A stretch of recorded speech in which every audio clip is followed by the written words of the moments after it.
불교 장례식도 제가 잘 모르고 그리고 불자가 아닌 제가 어떻게 잘할 수 있을까요? 불구토 상조는 장례 포교사입니다. 스님께서 집전하시는 시다림으로 고인을 축원하며 정성으로 모시겠습니다. 복잡하고 불편하던데 불국토 상조는 어떤가요? 가입 양도 절차를 전화 한 통화로 도와드리겠습니다. 가입 문의 1577-7675. 여러분과 이제 인연 맺은 지가 벌써 한 4개월 강좌를 해가지고 오늘은 이제 제 17강좌 이렇게 됩니다. 그리고 지금까지는 이 명상에 대한 입문적인 얘기를 했어요. 이 명상을 이제 그래도 특히 강조한 것은 마음챙김 명상이라는 걸 주로 얘기했고, 또 이 명상이 치료적인 의미, 우리 질병, 정신적으로나 신체적인 질병을 치료하는 치료적인 의미, 대단히 참 의미가 있는 거죠. 병원을 찾는 환자의 80~90%가 병이 있어서 환자가 아니고 정신적으로 고통, 괴로움에서 오는 그런 환자들이다. 이런 사람들은 명상을 통해서 치유될 수 있다. 이 가능성을, 과학적 가능성을 심신의학 또는 심리, 신경, 면역학, 또 뇌과학, 스트레스 과학 이런 걸 통해 가지고 쭉 얘기를 했죠. 자, 이런 거를 이제 통해 가지고 우리는 도대체 이제 이 명상을 하면 우리의 마음과 뇌가 바뀔 것인가? 바뀐다고 믿고 해왔는데 옛날 사람들은 과학이 발달이 안 돼 있으니까 그거를 인과관계를 밝힐 수가 없었단 말입니다. 그런데 20세기 후반 또는 21세기 첨단 과학 시대에 와서는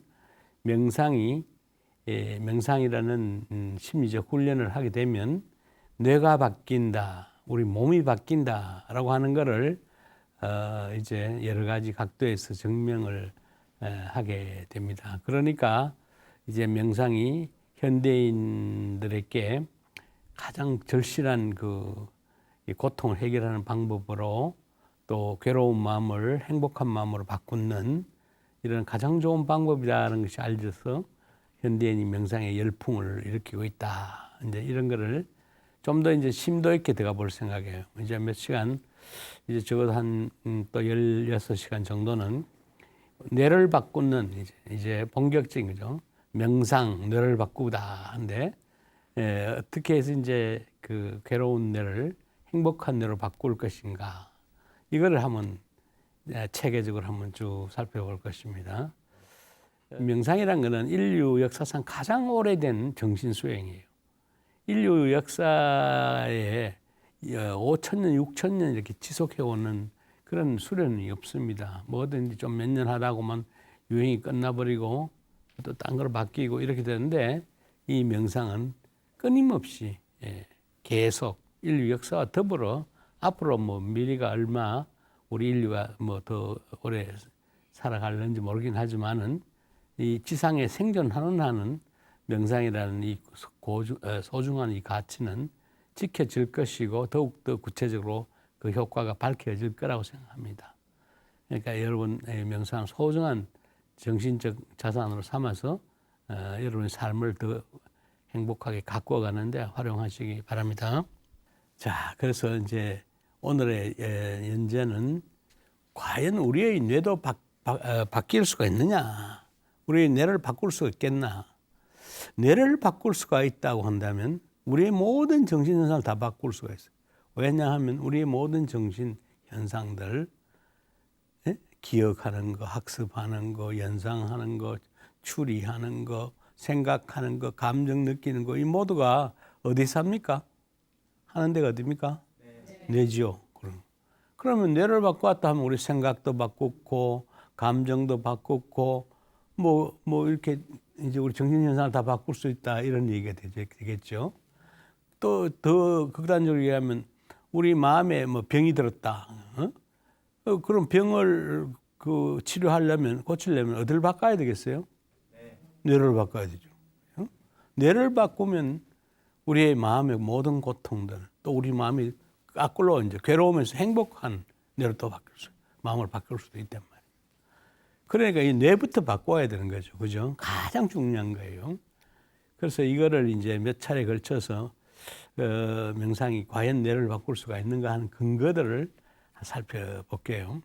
다 모든 거는 과학입니다. 이제는 과학 안 된 거는 다 신비는 수수께끼고 믿지 않아요. 오늘날 여러분 과학 시대에 사는 여러분들은 모든 게 학교 교육이 다 과학으로 무장받고 과학으로 이제 이 삶을 단련받아 왔기 때문에 과학적 근거가 없으면 아무것도 믿지 않습니다. 더구나 요즘은 제4차 산업혁명이 도래하고 있고 또 아티피셜 인텔리전스라고 하는 AI라고 하는 이 문명이 찾아오고 이제 뭐 인간의 과학적 상품도 우리를 지배하잖아요. 로봇라든지 뭐 컴퓨터라든지 모든 게 이런데 과학적인 거를 외면할 수가 없습니다. 그래서 이제 명상이 뇌를 바꾼다는 이 뇌과학도 여러분이 꼭 반드시 알아둬야 할 그런 필수적인 거예요. 우리가 특정한 운동을 하면 특정한 운동 또는 특정한 감각 훈련을 계속하면 뇌가 바뀔 것인가 하는 걸 알아보는 겁니다. 뇌가 안 바뀐다 그러면 아무리 특정 운동을 하거나 무슨 특별한 감각 운동을 한다 해가지고 뇌가 바뀌지 않을 것입니다. 그런데 만약 특정한 이런 운동, 이제 이 아이디어는 어디서 나왔냐면 1980년 초반에 동물 실험하는 연구자들에게서 나와요. 예를 들면 쥐한테 이 로프를 이렇게 타고 간단한 로프를 타고 간들간들한 데를 기어 올라가면 거기에 먹이를 줍니다. 여기 먹이가 이 플랫폼 여기에서 이제 줘요. 이 밑에는 물엉덩이. 그래 이 쥐가 이 물엉덩이 떨어지면 곤란하니까 이게 어떤 이 로프를 타고 이렇게 막 균형 운동을 해가면서 특수 훈련하듯이 유격대 훈련하듯이 이 특수 훈련하는 군인들 있죠. 그런 거 하듯이 로프 타고 이렇게 아주 경사면 올라가서 이 플랫폼 올라가면 먹이를 얻게 됩니다. 자, 이 쥐는 특수 훈련을 받아요. 몇 달 동안, 계속해서. 그래야지 여기를 올라가야 먹이를 먹으니까. 자, 이렇게 하면 이 쥐는 특별한 균형 운동을 해야 됩니다. 그죠? 밸런스를 잡고, 안 떨어지려고 밸런스를 잡고, 그러면 이 밸런스, 이 균형을 담당하는 뇌 부위가 있어요. 그 부위에 무슨 변화가 있다라는 것이 밝혀졌어요. 이 균형을 담당하는 뇌세포 부위에 여러 가지 물질적인 변화가 있더라. 단백질 많은 RNA가 늘어나고 뭐 이런 이제 그 양적인 변화가 있다 하는 게 밝혀져 가지고 굉장히 호기심을 사람들이 가졌거든요. 그게 80년대 얘기인데 그러자 사람들도 과연 그러면 특수 훈련을 하면 뇌가 바뀔 것인가? 이런 이제 문제가 검토되기 시작했어요. 자, 이제 여러분 왼손 이제 왼손잡이는 왼손 쓰겠지만 거의 다 많은 사람이 오른손잡이니까 이 왼손 안 쓰는 이 왼손을 계속 써가지고 몇 시간 동안 막 오른손은 다 이제 안 쓰고 이것만 계속 젓가락질도 하고 이거 가지고 먹고 이거 가지고 글도 쓰고 이거 가지고 막 하게 되면 이 왼손을 지배하는 곳이 어디냐 하면 오른쪽 내가 반틈 이렇게 갈라져 있으면 오른쪽 방구에 전두엽이라는 곳에 운동을 담당하는 영역이 있어요. 이 왼손만 담당하는 영역이 있어요. 그 영역이 몇 시간만 요것만 전용으로 왼손을 쓰면 그걸 담당하는 영역이 커져요. 이 영역이. 신기하죠? 네. 단 몇 시간 그거만 왼손만 쓰면. 자, 그 다음에요. 이 음악가들은 다른 이제 사람들하고 좀 달리 음악 소리 내는 거 발성하고 노래 부르고 청음하고 그걸 음악 소리를 담당하는 그 특정 뇌가 있는데 그 뇌를 브로카 에리아라고 그래요. 요쯤 이렇게 있어요. 요쯤 이렇게 있는데 이 브로카 에리아라는 뇌 부위가 그거를 담당하는 소리를 담당하고 발성을 담당하고 하는 이 부위가 더 커진다. 영역이 커진다. 그러니까 그 뇌가 소리 담당하는 이 부위가 발달돼야지만 노래도 잘하고 그럴 거 아니겠어요? 그죠? 예. 또 이제 있어요. 시각장애인. 그러면 이 시각장애인은 점자를 사용한단 말이에요. 점자. 여기 만든 게 점자 있죠? 이 점자는 주로 집게 손가락을 써요. 이 집게 손가락만 주로 많이 운동을 한 사람들이에요. 그러면 이 집게 손가락의 운동을 담당하는 뇌피질이 또한 발달된다. 이거예요.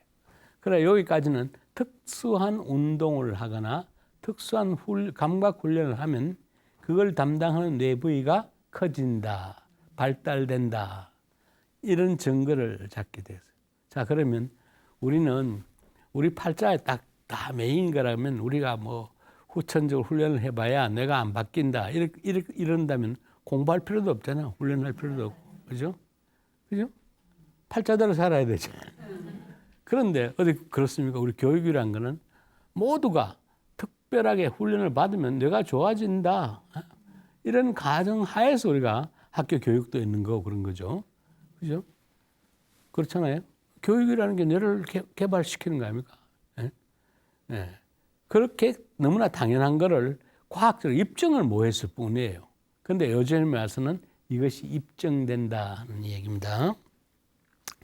참 재미있는 연구가 2000년대에 와가지고 영국에 가면 런던이라는 도시는 굉장히 오래된 도시예요.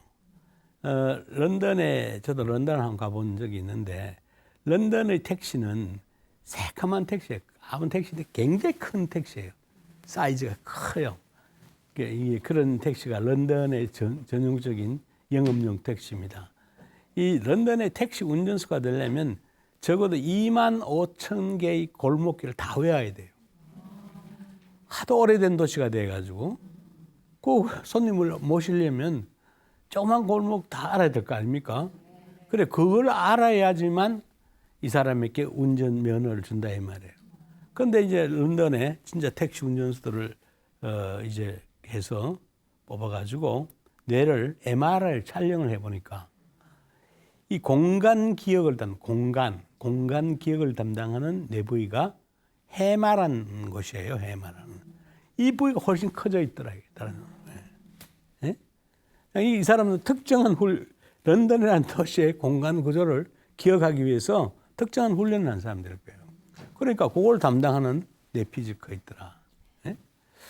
아마 그런 연구 안 돼서 그렇지. 서울에서 오랫동안 택시 운전을 하신 분은 아마 공간 기억을 담당하는 이 해마가 특별하게 발달되어 있을 거라고 봐요. 왜냐하면 서울도 이 골목길이 장난이 아니잖아요. 예? 이게 오래된 도시잖아요. 서울도. 예? 500년 한양도 몇 안 되는 세계에서 오래된 도시예요. 한양이. 그리고 서울이 좀 복잡합니까? 그리고 서울의 새로운 도시를 자꾸 그 신도시를 만들어 확장하고 하니까 금방 외우지 않으면 그 손님 못 모신단 말이에요. 그러니까 특정한 훈련을 한다. 운동 훈련을 한다. 또는 감각 훈련을 한다. 이런 훈련을 하면 거기에 걸맞는 그걸 담당하는 뇌 부위가 커진다. 뇌 세포가 발달한다. 양적으로 기능적으로 발달한다. 이것이 이제 밝혀지기 시작을 하죠. 그래가지고 우리가 공부를 이제 이를테면 어떤 수학 공부가 많이 한다면 수학을 담당하는 뇌가 발달하겠죠. 또 미술을 만날 그 미술만 한다면 미술 그림 그리는 거 이걸 담당하는 뇌가 발달되겠죠. 그죠? 그 스포츠 하면 특정 스포츠 그걸 담당하는 뇌 피질이 발달할 것입니다. 그래서 이제 전문가라는 거는 다 특정한 훈련을 수십 년 하다 보면 특정한 뇌 부위가 발달되어 있을 거다. 이렇게 믿을 수가 있게 됩니다. 거기에다 얹으면 명상이라는 걸 또 이제 우리 스님들 같이 수십 년 명상만 하신다면 명상을 담당하는 뇌 부위가 발달할 수 있을 것이다. 생각할 수 있죠? 그런 걸 가설이라고 그래요. 그거를 이제 입증을 자꾸 그 가설을 입증해 가는 거예요. 과학적으로 밝혀가면 그거는 이제 입증이 되면 그 사실이 되는 거고, 그건 타당하다. 그렇게 되는 겁니다. 자, 그 다음에 이제 또 이런 예를 한번 들어봅시다. 이제 이 수학을 하는 사람들은 오랫동안 추상적인 그런 사고 훈련을 많이 한 사람들이 그냥 대표 선수들이에요. 자, 그러니까 이 사람들은 수학자들은 수학을 30년 했는 분들, 이런 사람들 연구를 해보니까 추상을 담당하는 내부위 또는 분석을 담당하는 내부위의 내피질이 더 커져 있더라. 부위가 확장돼 있더라라는 게 입증이 된 거예요. 아까 내가 이 얘기한 대로입니다. 특정한 일을 하면 특정한 뇌가 발달된다. 사고도 그렇습니다. 너무 재미있는 건 아인슈타인은 뇌를 한번 분석해 봅시다. 아인슈타인은 세계적인 보물이잖아요. 아인슈타인이, 그죠? 세계적인 천재잖아. 20세기에서 가장 위대한 천재가 아인슈타인이란 말이에요. 아인슈타인이 76세 죽었어요. 76세에 죽었는데, 이 아인슈타인은 뇌를 국가에서 죽은 뇌를 딱 이제 보관을 하고 있었어요. 포르말린에게 넣어가지고 안 썩도록 딱 보관해 놨는데, 1986년에 이 뇌를, 아인슈타인 뇌를 한번 분석을 해부를 해본 거예요. 특정한. 왜냐하면 그 당시에 이제,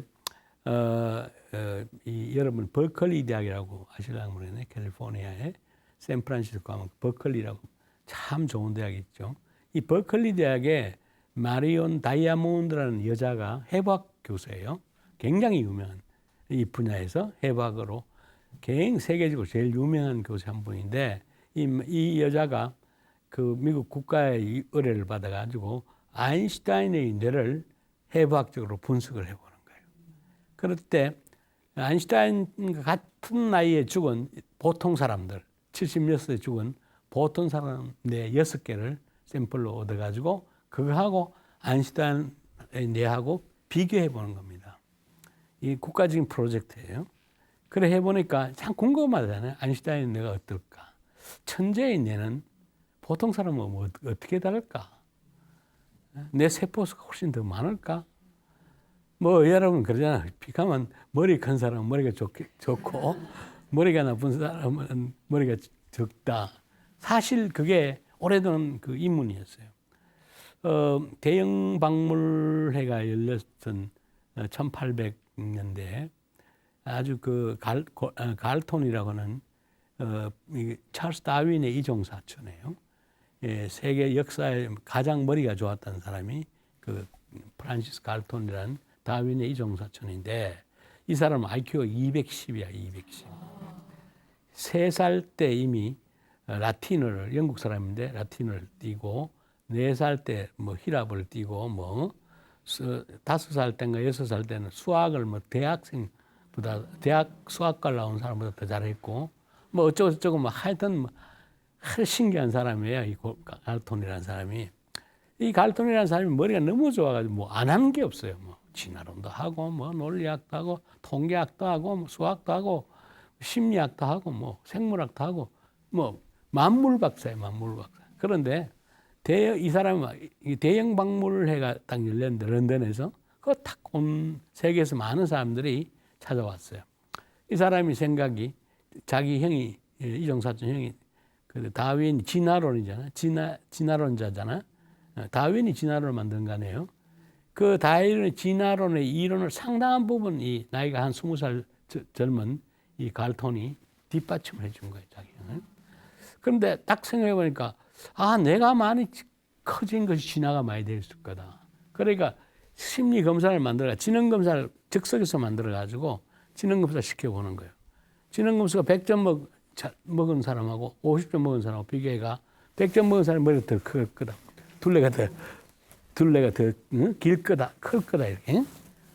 이걸 하고 비교를 해보면 그게 이제 상관계수를 낸 거예요. 머리 크기와 지능 발달하는 관계.